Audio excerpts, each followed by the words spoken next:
This may be illegal where you live, and in many places, just having the tools is illegal. Do not do this without speaking to your local law enforcement. We're headed over to an apartment to rekey the locks because the keys were lost. We're going to be using the rake-it method, and you'd be surprised at how easy it is to get doors open. In fact, I've rarely had to pick any. Here you can see I'm raking the lock with a Bogota rake. For some reason, I always tend to rake deadbolts backwards the first time and have to redo it again. There are many styles of rakes with sharp and soft profiles. It really depends on the lock, the age of the lock, as far as which one to use. Even if your employer says they have moved out, announce yourself.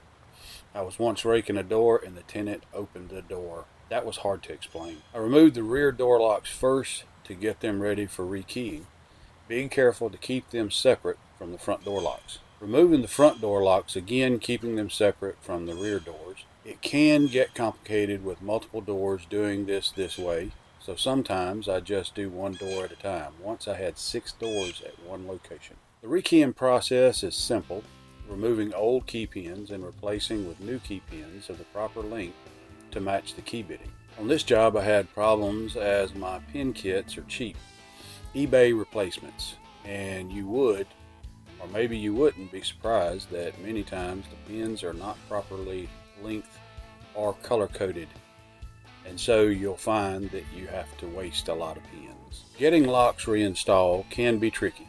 Just be sure not to over tighten the screws.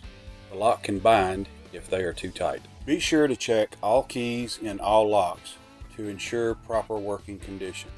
Spraying each lock with a graphite lube is a good practice. In my experience, I find quick-set locks easier to rake and pick versus slage, but both are easy as long as there's no security pins.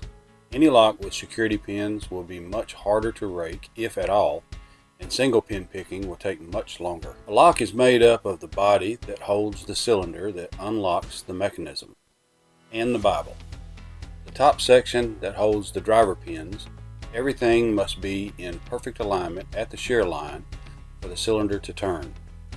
Always install a lock with the Bible up so that the teeth of the key are always pointed up. This will keep water from collecting in the Bible and causing corrosion and binding the lock. Raking or picking locks is not as easy as it may seem in this video. It takes a lot of practice. It's not something that you're going to do all at once. Okay, it would be amazing if you would like and subscribe and give us a chance to grow together. So now you're a locksmith, but don't try this at home.